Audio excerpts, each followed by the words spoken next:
Sektori i shëndetësisë në Ferizaj përballet me mungesë të stafit profesional, e në veçanti ai i stomatologjisë.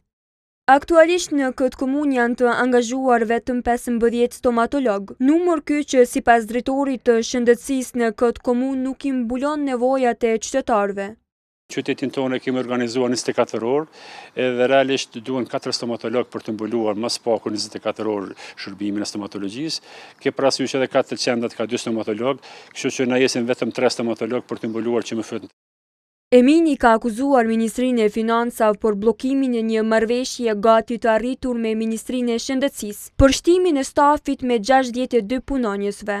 Sipas tij, situata e rënduar në sektorin e shëndetësisë në Ferizaj është pasojë direkte e mosveprimit nga niveli qendror.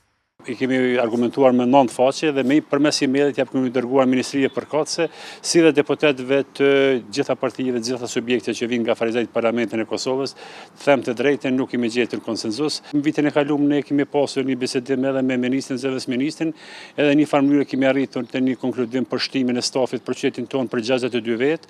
Mirë po, kjo realisht në është ndaluar nga ministri i Ferizajës, ministri i Financave. Shefja e grupit të asamblesëve të vetëvendosjes në Ferizaj, Fatbardha Zoga, i ka dalë në mbrojtje ministrit Murati.